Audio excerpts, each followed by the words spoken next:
full potential and reach the middle class. But it's not the only tool. We have an independent review panel in place that reviews the minimum wage every 2 years. And under our Liberal government, for the first time in the history of the province, we've ensured that it's tied to the Consumer Price Index. So what that means is that it will go up every single year. We are going to remain competitive with respect to the minimum wage, with respect to the Atlantic average. And what I'd like to do in terms of a policy instrument is to negotiate with the other Atlantic premiers to ensure that we're on par together, working together to use the minimum wage as one tool to help families reach the middle class. Thank you. Ms. Coffin. Absolutely. New Democrats are firmly behind a $15 an hour minimum wage because no one who is working a 40-hour work week deserves to live in poverty. $15 an hour is reasonable. It is not even a living wage, and anyone who is working to support their family deserves to be paid that reasonable wage. I have heard horrible stories about mothers who skip breakfast, feed their children, but go to work at grocery stores hungry because they can't afford enough money for both of them to have breakfast. That is absolutely abhorrent. Raising the minimum wage, the Liberal government had the opportunity to raise the minimum wage when they set this most recent increase, but they did not raise it to $15 an hour. It was a lost opportunity, and the people of Newfoundland and Labrador are suffering as a result of that. It is shameful that someone who said, if you've got $15 an hour, they would go buy a winter coat. Thank you, Mr. Fury. Thank you so much. Poverty is a complex issue. It's not owned by anyone in particular. If there's someone hungry in our province, we should all feel that pain. If there's someone struggling to get a hand up, we should all feel that. Look, there are many different tools that we can use to help what is a very complex issue, and hanging it all on one particular wage is not right. We need to look at all the tools that we have in our toolbox, including things like $25 a day childcare, access to affordable housing. Absolutely, we need to raise the minimum wage. Again, people need to be able to afford to live and work in this province and raise a family. Tying minimum wage to the CPI is a laudable idea, but if we simply increase the wage rate with the cost of living, we are keeping people in poverty. We can have a much better approach that is going to allow people to make their own decisions so they can buy the goods that they need. Again, we need to use all the tools available to us, including enhancing educational opportunities, support for childcare. The minimum wage is set by an independent review panel, reviewed every 2 years. So that takes the politics out of it. They seek the best evidence and make the best decisions based on what's presented. It's not a political decision. It's one that's independent of politicians. Right now, we're right in the middle of the country with respect to minimum wage. We want to make sure that we're offering competitive wages so that we can use that as one of the tools to help get people out of poverty. Ms. Coffin? Paying people for the hard work they do is the right thing to do. We do not want to be known as the place where you can come and get cheap labor. That is not what we want for Newfoundlanders and Labradorians. We work hard, we have a very good work ethic, and people deserve to be paid for the work that they do. Let's not keep people in poverty. Let's not abdicate our responsibility and give it over to a minimum wage committee. Let's take the bold step and let people be able to afford to live here. And we'll continue with that pairing. Our next question is from Kellyanne Roberts. Thank you, Michael. Andrew Furey has promised no mass layoffs in response to the new NAPE ads. But how can the province balance the books if layoffs can't be a part of the conversation? Ms. Coffin? Well, that's an excellent opportunity to talk about minimum wage again. If we pay people more, those people are going to be able to pay more taxes, which increases revenue into our public coffers. By paying people a little bit more, it means that they're going to be less reliant on our social assistance programs. It means that we're not going to need as much money in our health care because people are not going to show up at the hospital because they haven't been able to afford their medication, and they're not receiving as much critical care. They're not going to need as many rent subsidies. They're not going to need as much supplement for their daycare. By paying people, we are giving them additional choice, but we are also increasing our tax revenues, and we are also decreasing individuals' dependence on our social safety net, which of course means that we don't have to spend as much money in it. So balancing the books can be done by using the tools at our disposal, which includes raising minimum wage. Thank you, Mr. Fury. The question was about public sector layoffs. Look, right now we're in a global economic crisis. I've not seen a single economist recommend an austerity budget in these times. The United States is arguing currently in its government whether to borrow $1 trillion or $2 trillion to help stimulate the economy. Now is not the time to take jobs out of the economy. There's no question that we have structural issues moving forward. However, this has taken us 5, 10, 15 years to get where we are today. We need to make sure that we're putting in short, medium, and long-term strategies in order to rectify that. There's no single budget that's going to fix this. There's no magic solution. Mass layoffs are not the answer. We didn't get in this fiscal predicament on the backs of the hardworking nurses and public servants of our province, and they won't be responsible for fixing it. Together, we'll come together with solutions and looking at programs in this. But we can't even get to the medium-term strategies until we fix the acute fiscal issue in front of us, which is Muskrat Falls. It's refreshing to hear that we're not going to be cutting public sector jobs. And what we need to do is recognize the burnout that's happening with our nurses, with our paramedics, with our LPNs, and the people who are in our healthcare sector. Not only do we not cut, we need to invest more in them. We are hearing too many stories about how nurses are being asked to work double shifts, how people are being stressed because there are extra demands on them than their workloads. There are too often have we heard. Yeah, I've not only heard those stories, I've lived those stories side by side with those nurses, struggling to find childcare as they're asked to do a double shift. It's not pleasant. And in order to right the fiscal ship of this province, we can't ask them to give any more. We can review the programs, but we first need to deal with Muskrat Falls. We need short, medium, and long-term strategies to right the fiscal ship of this province, starting acutely with Muskrat Falls. You may have heard the stories. I don't think you are listening to the stories. We need to invest in our public services. We need to hire more nurses, more LPNs. We need to hire more paramedics. We need to ensure that we have a robust public service to provide the public services upon which we all rely. So investing in our public service and ensuring that the individuals who provide this care for us are not suffering from. No, I've experienced the stories. I've seen the paramedics come doing the double shift, having to take a patient from one clinic to another. I've lived them. I understand the stress that they're under. And the fiscal situation isn't theirs to bear alone. In fact, it's not theirs to bear at all. We need to work together in order to fix the structural problems of this province. There's no doubt about it. We have challenges ahead. But unlike some of my opponents who think that we're bankrupt, we're not. We're not bankrupt of ideas. We have plenty of ideas and opportunities ahead of us. Thank you very much. That's time. Our next debate pairing is Andrew Fury and Chess Crosby, and our next question comes from Peter Cowan. Thank you. Just this week, we saw economists from the C.D. Howe Institute release a report saying that the spending in this province is unsustainable and that hundreds of millions of dollars in cuts are going to need to be made. Exactly how much do you think spending needs to go down, and how would you do it? Mr. Fury? Well, the first thing we need to do in order to tackle the fiscal deficit of the province is to deal with Muskrat Falls.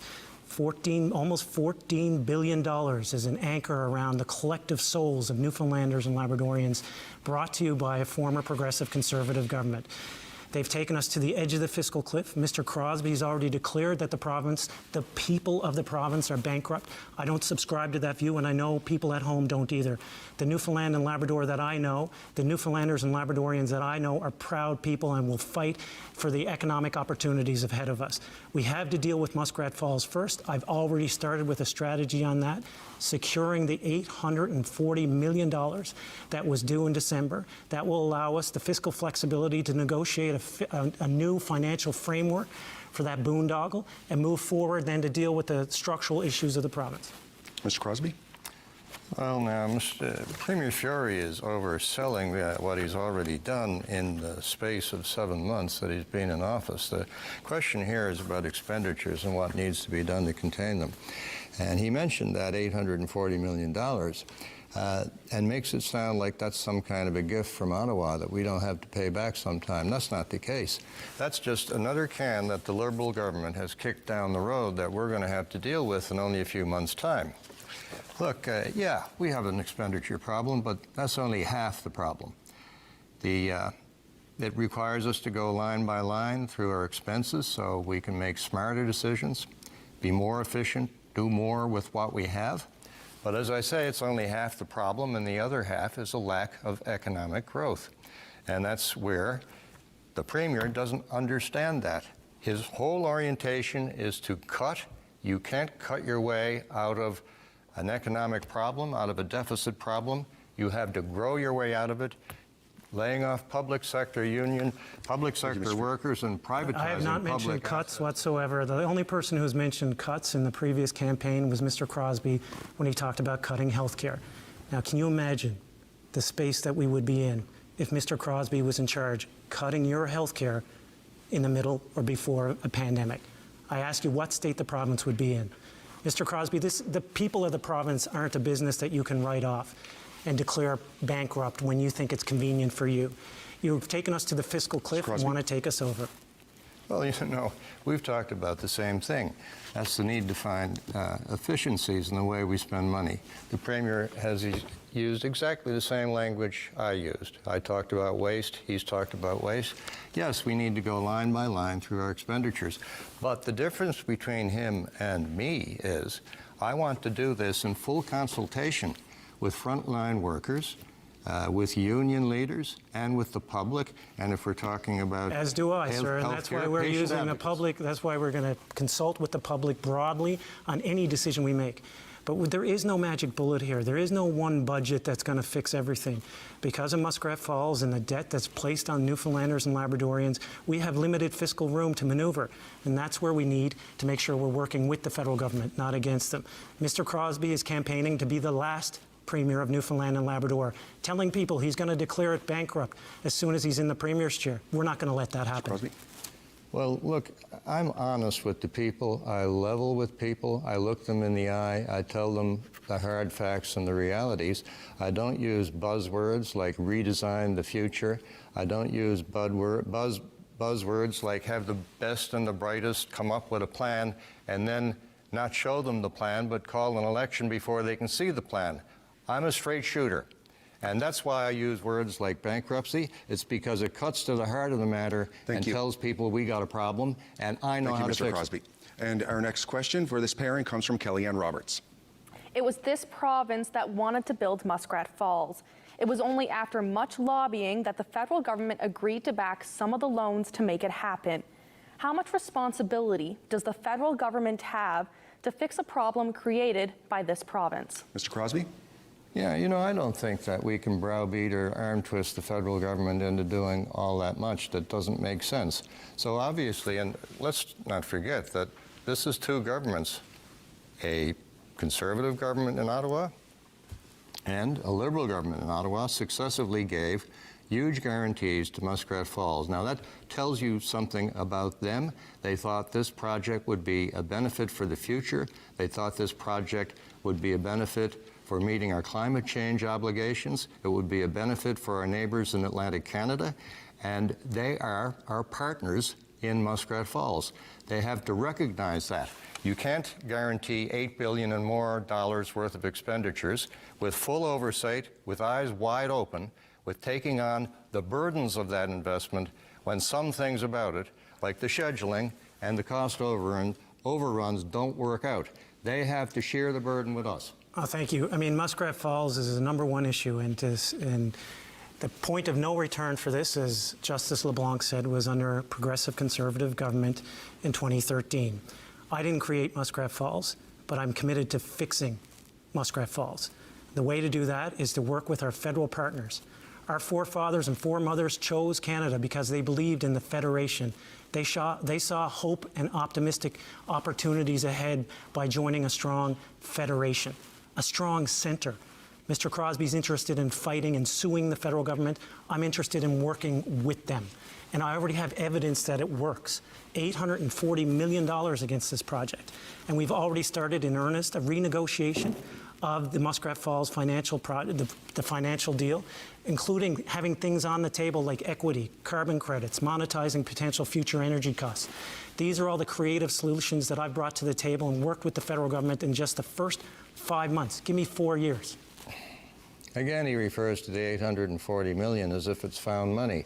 That's just doing your normal, prudent business practice of deferring an amount that was due, and it makes no sense to pay it when it became due because the project is delayed. We're expecting now full power at the end of the year, not when it was originally expected. So in a business-like manner, the levels of government agreed to defer the payment of that amount. Mr. Fury makes reference to lawsuits. First of all, let's clear up something. The $840 million. Sorry, is it still Mr. Crosby's? Go ahead. Okay, let's clear up something. The $840 million, there's two debt instruments and one Korea deferral payment fund that we don't have to pay back. So half of that we don't have to pay back. The other debt instruments we're negotiating currently with the federal government. Now, Mr. Crosby wants to sue them. He's already told them that he thinks that we're bankrupt. How can you start a serious negotiation in earnest with our federal partners if you're using language like that, sir? That's irresponsible language, and it's playing chicken with people's paychecks, sir. Mr. Crosby? Yeah, well, he just said half that we don't have to pay back. If that's true, I guess that's a good precedent, isn't it? That's a good place to start in the negotiations.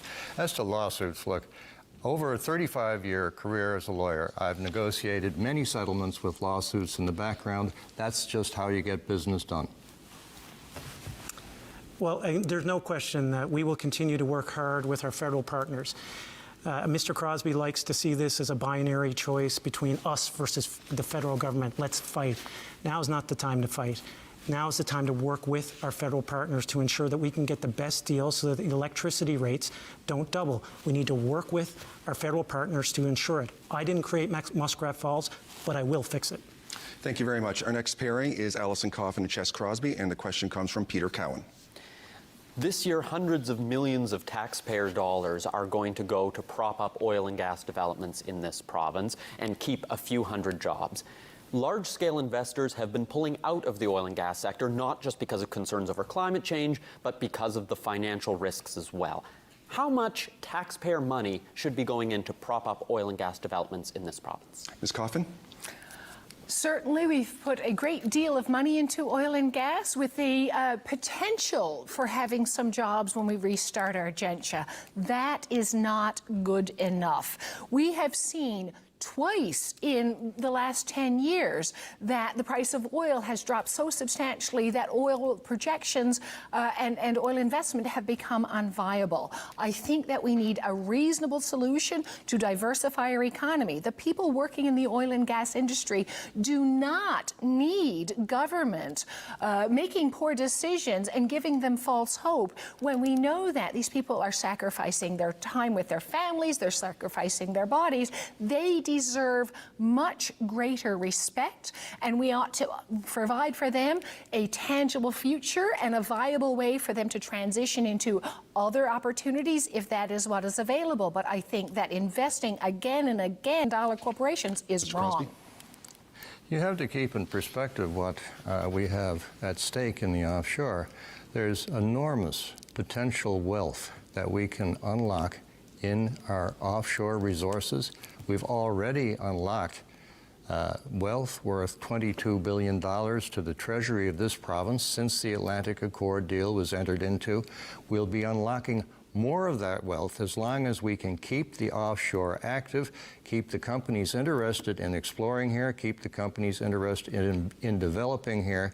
Times are tough. We all know that. We've all experienced that. We've all felt that times are tough. They're feeling it too. They deserve our support. It's not pushing taxpayer money into a black hole. It's an investment in our future. It's an investment in jobs. It's an investment in growth. It's an investment in having an economy that can generate tremendous wealth for us in the coming years. Ms. Coffin? The people of Newfoundland and Labrador deserve government support, not the oil companies who make billion-dollar profits and then turn around and say, you need to give us more money so we can take more profits out of our province. That is wrong. We need to put the money, especially the money that came in from the federal government, back into helping workers. That was the directive. It wasn't give billions or hundreds of millions of dollars to the oil companies so they can turn around and sue us. That is not right. Mr. Crosby? Well, I think it's the workers that deserve our support. The whole idea of of supporting the offshore industry is to support the jobs and the tax revenues and the future jobs and the future of the province that we all see as possible, as potential. In fact, we have a golden age coming around the corner in this province. I will never give up on this province. The offshore is how we're going to realize on that. The offshore offers a huge potential, absolutely, but it is foolish for us to throw good money after bad. There has been no promise of guaranteed jobs. There has been no promise that they are going to reinvest in Newfoundland and Labrador. It is smarter to invest in providing strong public services and a viable foundation for environmental sustainability and protect our industry and let the profitable businesses make those decisions. A smart investment would be not giving $41 million to Husky and then watching them lay off 70 workers the day after, as Premier Fiore has done just recently. Smart investment would not be taking $170 million from the federal government and instead of putting it to work generating jobs and growth, parking it in a bank account, which is what happened just before the election call. That's time. And continue with that pairing. Our next question is from Kellyanne Roberts. Given the current financial situation of the province, most Newfoundlanders and Labradorians likely accept that not every service to rural communities in this province can be saved. Are you prepared to make the difficult decision to cut services to rural communities, particularly those that do not pay municipal taxes? Why or why not? Mr. Crosby? You know, you're talking about a way of life here. You're talking about a way of life that many people find attractive. We have, for example, St. Brendan's. That's an example in the district of my good friend MHA, PCMHA Lloyd Parrott. Everyone on St. Brendan's, he tells me, is employed. That island is contributing to this province. It's a tourist destination. It provides jobs to people. It is part of the web of our way of life. We want to build on our tourist economy. That's by preserving rural Newfoundland is the way we're going to do it. There are many ways. Look, if you think we have an expenditure problem, you're right, we do. But the way we address that is collaboratively together by being open with sharing the approach to the thinking about expenses with the people affected. Having come from rural Newfoundland and Labrador, from Joe Bat's Farm, from Fortune, spending a lot of time around the Bay now as well, I know how important it is for rural communities to have access to all of those services. It would be grossly imprudent to cut services to rural communities. That is a tacit form of resettlement, and I will not stand by it. If we want stronger communities, we need to invest in those communities. We need to empower those communities. We need to engage with municipalities and ensure that they have a seat at the table when decisions are being made for them and about them. We must engage. If we want to revitalize our economy, we need to revitalize Newfoundland and Labrador. It is paramount that we continue to provide services to rural Newfoundland and Labrador, and that means making sure that we finish the Trans-Labrador Highway, and that means making sure that we do not cut our ferry services, and that means making sure that we have a rigorous transportation system. Well, the Premier has talked about everything being on the table, so if I were living in rural Newfoundland and Labrador, I would be concerned, and all the more concerned because the much-touted report that is the Premier's blueprint for the future is not something that he wants to share with people in rural Newfoundland and Labrador. If we're talking about trimming and cutting, we should look at NALCOR bonuses, the huge bonuses that were just paid out. We should look at patronage hires. For example, Carla Foote. Ms. Scott. In terms of rural services, let's keep going on the things that are important to it. If we want a vibrant tourism industry, that vibrant tourism industry needs municipal structures around it. It needs services like schools and hospitals. It needs access to primary health care teams. We need to encourage doctors to come and set up in rural parts of Newfoundland and Labrador. We want to ensure that Labradorians have better access to the MTAP program. This is vital. Mr. Crosby. Well, as I was saying, there are lots of other things we should be looking at, such as overpaying for the new mental health facility by $40 million, and it's going to take a year longer to construct it and get it, and it's being built by a liberal-friendly company. We should look at things like reviewing our need for office space. After all, we've just seen a lot of people able to work from home. Do we need all the office space and empty buildings that I've seen around this province in my travels sitting empty and costing money to the government? We should start there. For example, one of the things that we've seen more recently is that when the Liberal government came in, and when Jordan Brown won a seat in Labrador West, they closed the Labrador Affairs office in Labrador West. They took vital services away from Labradorians. We will insist that that Labrador Affairs office in Labrador West is reopened, because Labradorians deserve to have a direct conduit to their government. It is vital to protect our rural services. Our next pairing is Alison Coffin and Andrew Fury, and our next question comes from Jane Eady. Jane? Thank you. Many connected to the fishing industry say there is a damaging lack of federal science being done on critical fish species like capelin. As our provincial representatives, are you prepared to make a case to Ottawa for more funding for science? Or is it time for the province to make a major investment of our own in the science of this renewable resource? Ms. Coffin? Absolutely. I do believe that investing in our fisheries is a vital thing to do. The better knowledge we have, the more science we have, the better able we are to manage our fishery. We know we are all still reeling from the gross overfishing and mismanagement that we saw from decades of Liberal and Conservative governments giving away quotas. So if we don't manage our fishery properly, we are going to see another collapse in that industry, and that would be inappropriate as well. So good science gives us good decision making, which will, of course, improve our fishery. We know that the fishery is one of the employs more individuals directly than the oil industry. It is only right to protect those jobs, to ensure that people have the opportunity to go to work in something that has such great history and tradition for us, but is such a vital part of our economy. Thank you so much, Jane, for that question. As we all know, the fishery is vital to who we are as Newfoundlanders and Labradorians. It's the reason why we're here. It needs to be the reason why we continue to be here. It's a renewable resource that has tremendous value. 17,000 people working in this industry, over $500 million contributed to our GDP annually. This is an incredibly important industry for all of us. It's why we're here. It's a renewable resource. It has to be why we remain here. I've talked to the union just a couple of weeks ago. I've talked to fish harvesters around the province, including just recently in Ingley, and I've heard the challenges around science. I don't believe the answer is duplicating a full second bureaucracy, but I do agree with the stem of the question. We need to hold Ottawa's feet to the fire. They spend $3.3 billion every year on DFO from Ottawa.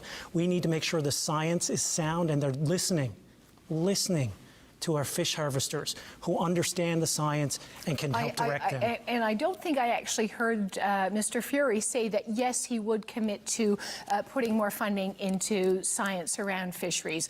I do believe that that is vital, and if we do engage with developing additional resources and scientific data around the fisheries, that will go directly into our university, that will go directly into our to the Marine Institute, that will go directly into the College of the North Atlantic's repository of good skills. It improves diversification. We have a world-class product with a world-class workforce.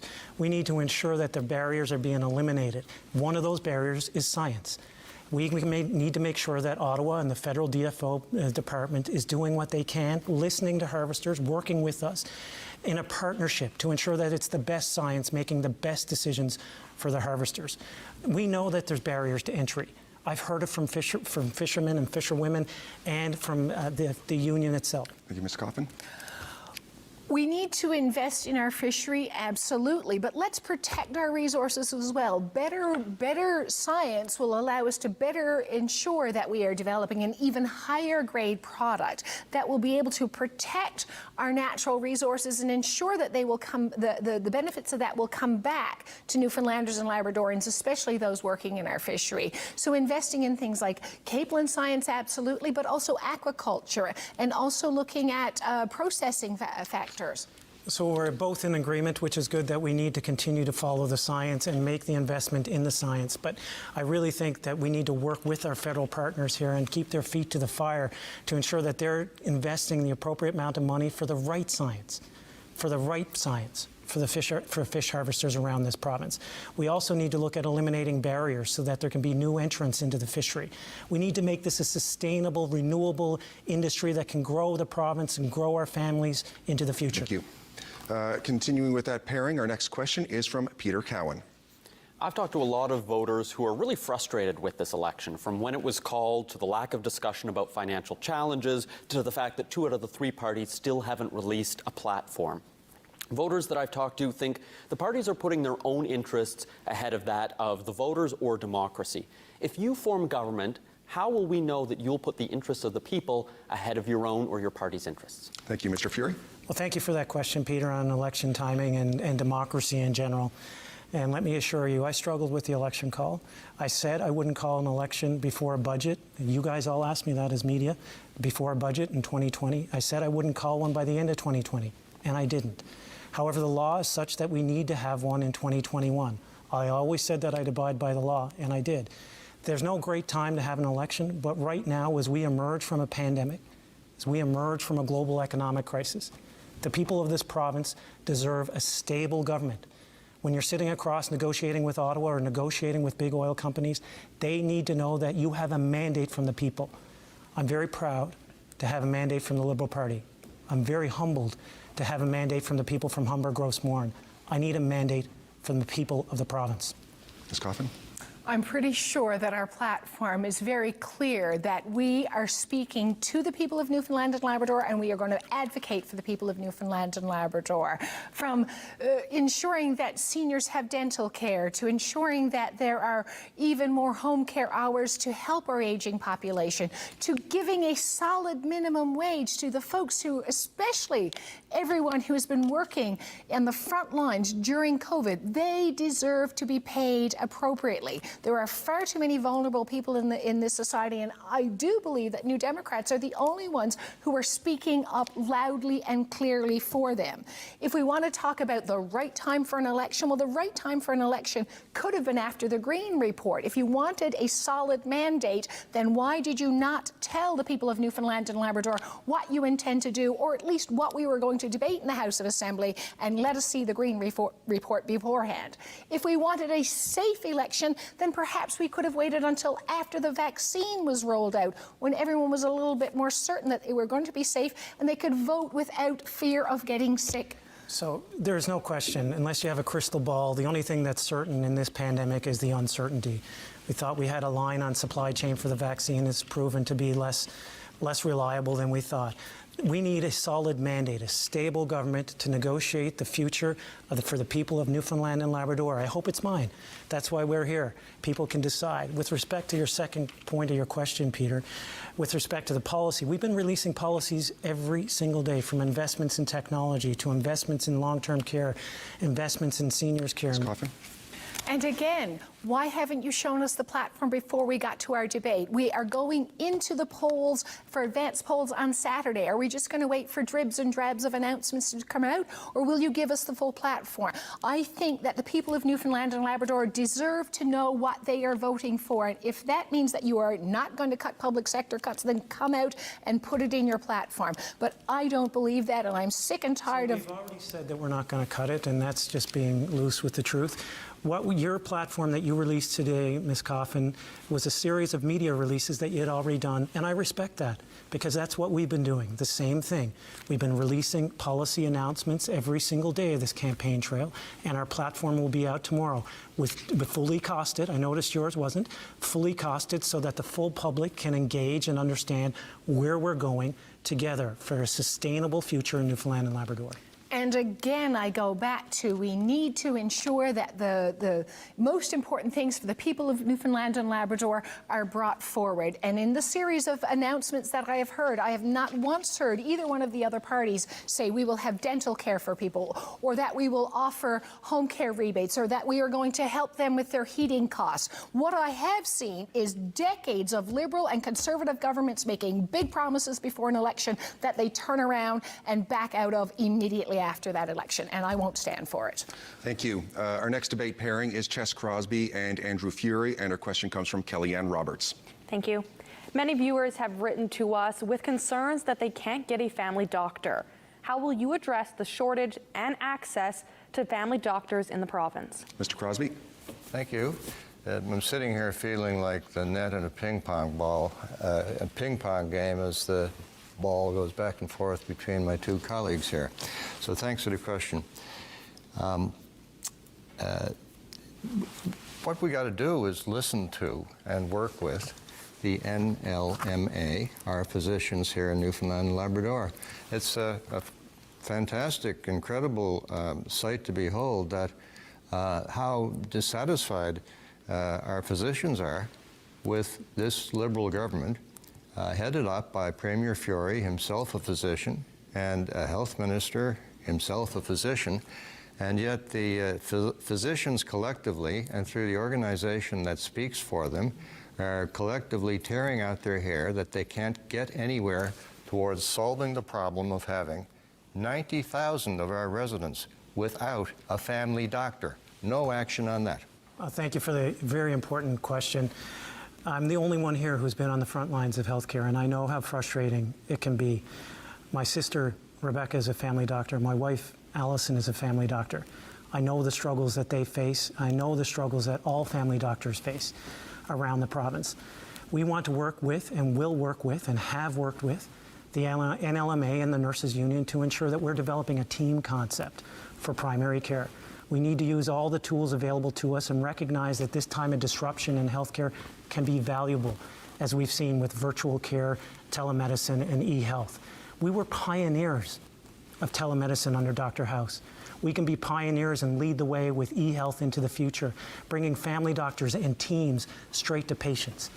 The new graduates are being taught in medical school to practice as a team, yet when they go out, they're not given the supports to accomplish that. They're often practicing by themselves. We need to change that paradigm.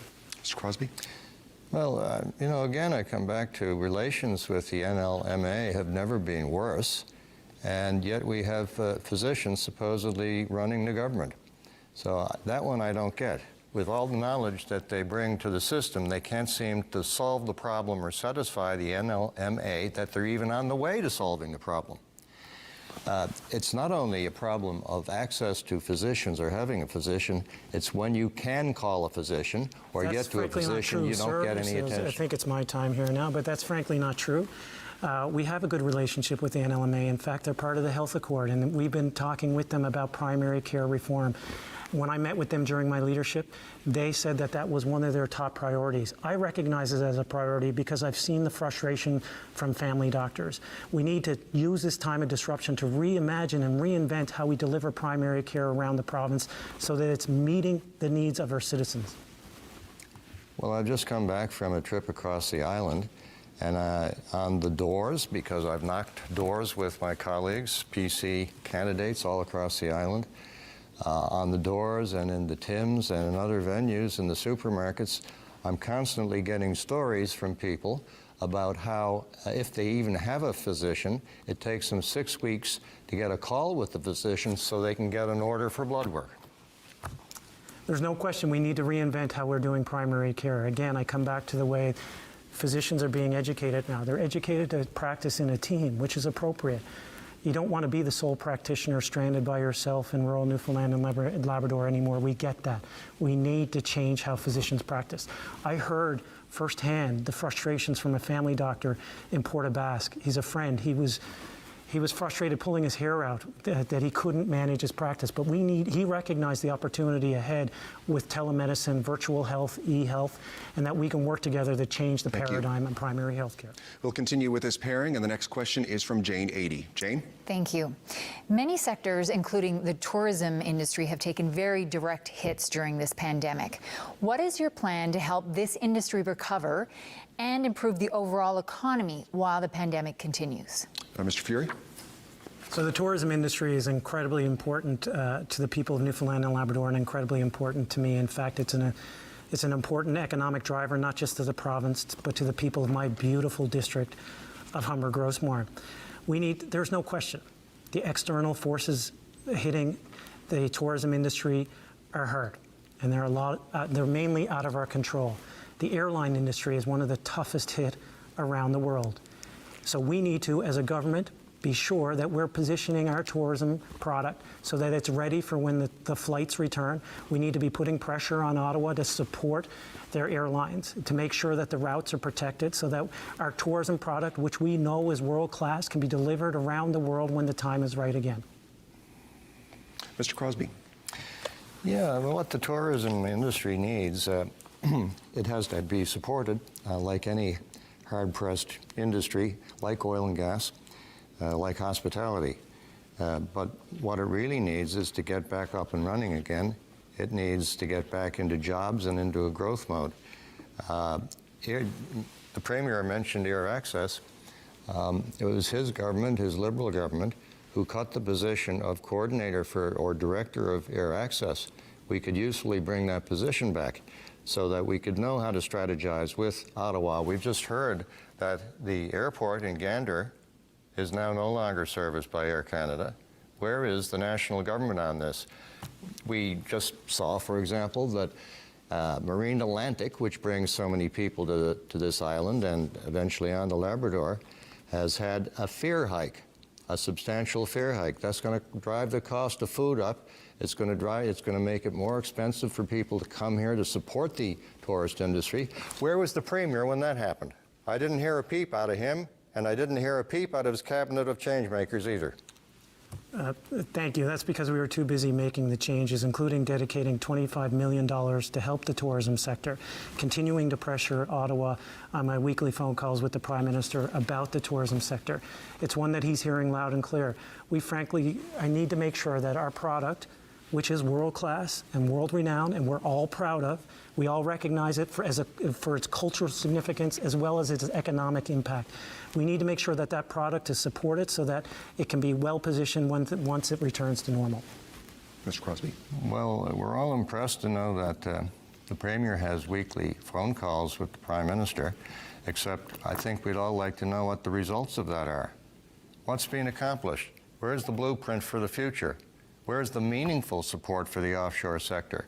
Excluded from any federal support was support for exploration. That was a specific condition of the support that the Trudeau government, the money that was given to this province, it excluded any support for exploration, and it's exploration that supports the future. If you want results, I can talk about results. In just the first 5 months, $320 million towards oil and gas. It allowed us to be creative and flexible and create our own incentive program.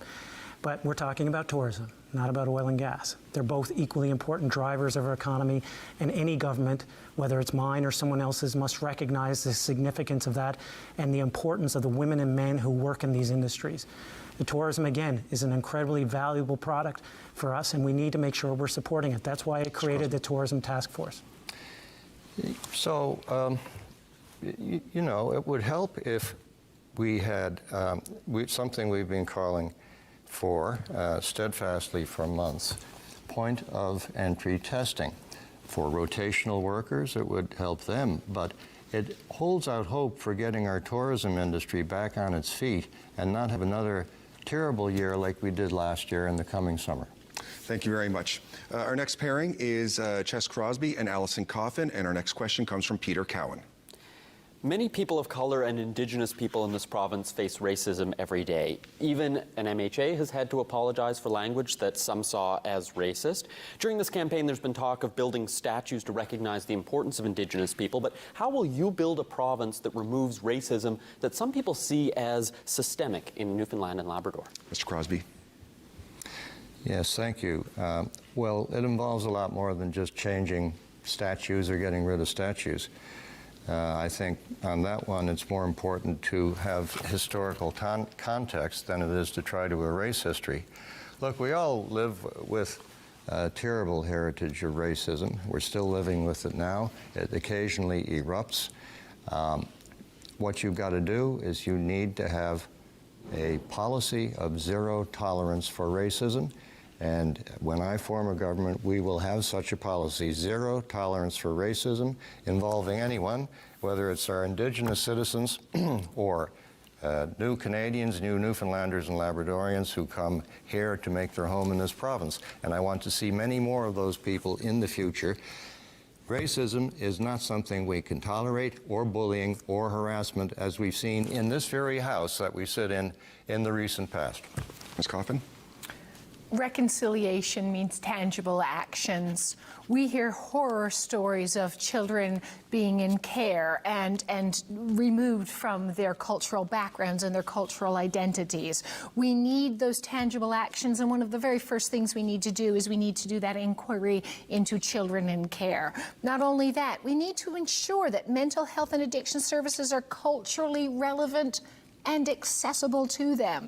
We need to ensure that Indigenous individuals and anyone who is the subject of racism are incorporated into the decision making. They are the individuals who are going to be able to forge our way forward. They are partners in decision making. They know what works for them. We also ought to talk about Indigenous-led childcare, trauma-informed childcare, culturally based and Indigenously led. People who are subject to racism are the best people to talk to address racism. Mr. Crosby? 3 years ago and more now, Prime Minister Trudeau went to Goose Bay and he tendered an apology to the victims of residential schools, the Labrador residential schools case that I was involved in. I had occasion to spend overnight, and there's still no action on that. And I say, that's a Liberal promise made by a Liberal Premier, and no action to this day. Ms. Coffin? I'm very proud to say that 18% of the candidates, New Democratic candidates, are Indigenous, which means that they are going to be able to guide our policies and discussions in a far better way than I'm going to be able to do so myself. So incorporating more candidates and greater representation in the House of Assembly is absolutely vital in addressing racism. Let's be reasonable. Let's start talking about things like food security on the coast of Labrador and address why that's happening. Mr. Crosby? Yeah, so, you've got to make the effort. And when I was in Labrador recently, 2 weeks ago, with Torngat MHA Leila Evans, I did spend overnight in Nain. I'm told it's the first time that a party leader has done that in anybody's memory. And I had a heart-to-heart conversation with President Lamp. And what he basically said to me is it can't be head-to-head, it has to be heart-to-heart, and that's how you achieve reconciliation. I would like to point out that we also need to talk about missing and murdered Indigenous women and girls. It is far past the time to implement the calls for justice in the National Inquiry, and I think that is a very good step to confronting racism, and that is one of the key steps that we're going to need to ensure that anyone who is Indigenous and people of color, Black individuals, who are all incorporated in our racism policy. Thank you very much. Continuing with that pairing, our next question is from Jane 80. Thank you. The pandemic has drawn attention to the escalating mental health needs in this province. In 2017, British Columbia created a Ministry of Mental Health with a primary focus on mental health and addictions issues. Since then, 4 other provinces have done the same. Would you take similar action? Ms. Coffin? Absolutely. That's an excellent idea. And we know that our mental health problems in Newfoundland and Labrador have escalated during COVID. People are suffering because they do not have work. They're very concerned about the uncertainty of our province and the fact that we don't know what's coming after this election and once we see the Green Report. The calls to our mental health services have absolutely skyrocketed during COVID. So it only makes sense to dedicate a standalone entity to address mental health and addictions. Addictions also have exacerbated during COVID. And I think we need to be able to support individuals who are struggling with addictions, who are struggling with a variety of mental health issues, and put in place a solid framework that allows support that is easy to access. Far too often I hear people saying, I've made a call to mental health and I've told that I have to wait 6 months or a year to get that services, and that is inappropriate. Mr. Crosby? Yes, thank you. Mental health. I'd like to situate the topic of mental health first and first of all, in the context of jobs and growth, because I think we all understand, intuitively and by experience, that when people have an economic lifeline, when they feel their future is secure, when they feel that they can get a decent job and earn a decent living and support their families, then mental health issues are much more controllable. When people lose their jobs, as we've all seen happening recently, when people fear for the future, when they experience economic insecurity, that's when a whole host of social evils happen, and they're all rooted in mental health. So there's an intimate relationship between the mental health issue, jobs and growth, and it's jobs and growth that we have a detailed plan for to implement and will bring us jobs and growth and therefore better mental health in the future. The lack of jobs and the lack of growth have exacerbated our mental health problems. Far more people are looking for this, and just saying we want more jobs is not going to do it. Perhaps we do need jobs, but they ought to be the people who provide mental health services. Let's invest in counselors. Let's invest in a more robust mental health system. Let's make it easier to access those mental health services. It's inappropriate to wait too long and make people sit on a waiting list while they're contemplating depression, anxiety, suicide. Sorry, is my time up? I like Allison, but not enough to give her all my time. So just to come back to that, we want to unlock the potential of the Newfoundland and Labrador economy by cutting taxes and incentivizing job growth, cutting red tape. A D, which we get now, is not good enough. We must have an A. We have to cut the tax on jobs that prevents businesses from hiring more people. And we have to have a local hiring policy to make sure that tradespeople in this province get jobs first. Again, mental health is a priority, and saying we need to invest in jobs is not making the wait for the person who says, I need to get in to see a psychiatrist or a counselor or someone who's going to help me through this crisis right now. Saying jobs is not enough. We need tangible action. We need counselors. We need lower wait times. We need a mental health facility that doesn't look like it came from a Charles Dickens novel, and that needs to be done in a format that is not a P3. Mr. Crosby. Well, I agree we don't need a Dickens facility. But I don't agree with the premise that we need a standalone Ministry of Mental Health. I think that it needs to be a focus that cuts across all departments of government and not put in a silo all by itself. Thank you very much. And that's it for the debate segment of the evening. We are now going to move on to closing statements. The first closing statement comes from Andrew Furey. Thank you, Michael. Since stepping into the role as Premier back in August, I've had one constant directive from my team. Always, always move forward. Because momentum must keep building. In just 5 months, that momentum has seen a response to COVID-19 that's kept our infection numbers low, got our kids safely back to school, and made the province one of the safest places and the envy of the world. We said we'd bring in $25 a day child care, and we did. We said we'd work with Ottawa, and we have. That relationship has already yielded $320 million for oil and gas and more than $480 million to start help with Muskrat Falls. We furthered Indigenous reconciliation, started a health accord, and invigorated our booming technology sector. We are rising to the challenge. This is just some of what we've accomplished in the first few months. Imagine, my friends, together, what we could accomplish in 4 years. I respectfully ask for your support for a Liberal government, and together we all will rise to the challenge. And next, our closing statement is from Ms. Coffin. Thank you very much. The poor choices of Liberal and Conservative governments have brought our province to a place of financial uncertainty. And nothing that I have heard here tonight has given me any reassurances that it's going to get better. I fear that we are going to see more broken promises and vague references to we're going to make it better. People are struggling to afford a good life here in Newfoundland and Labrador. If we want a different future, we need to make different choices, like raising the minimum wage to $15 an hour, which puts more money in people's pockets so people can afford a better life. New Democrats are proposing smart, practical changes that will help you and your family get by. Changes that will make our province a more attractive place to live, work, and raise a family. Every new Democrat elected will fight to make life more affordable for you and your family. Thank you very much. And our final closing statement comes from Chess Crosby. Thanks, Michael, and I want to thank everyone who's participated in making this possible. In this election, you have a clear choice: cuts or growth. It's that simple. My Liberal opponent has already given up, but not me, not our PC party. I see vast, untapped potential. I see thousands of skilled workers and new graduates hungry for opportunity and capable. I see business leaders eager to expand and create jobs.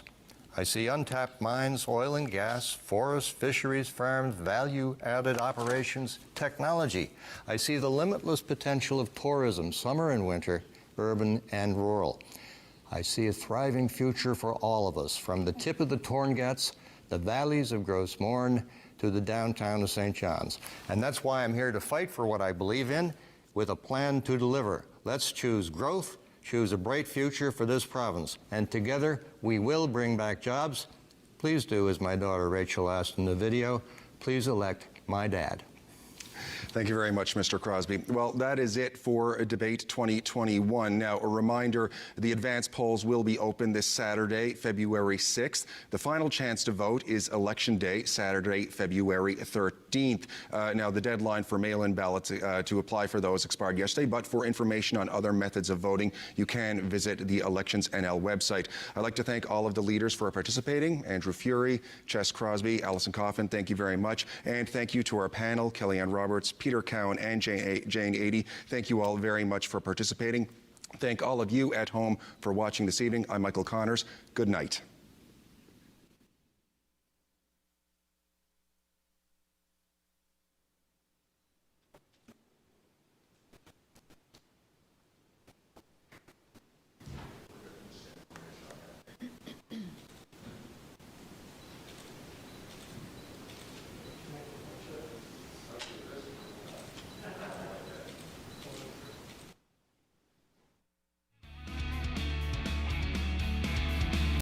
We make concessions in favor of innovation.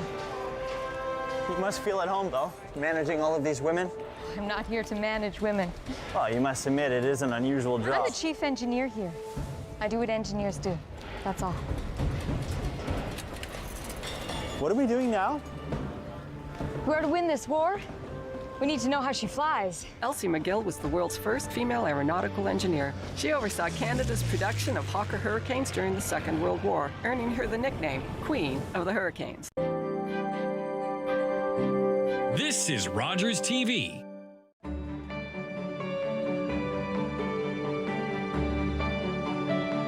You're watching Rogers TV, St. John's.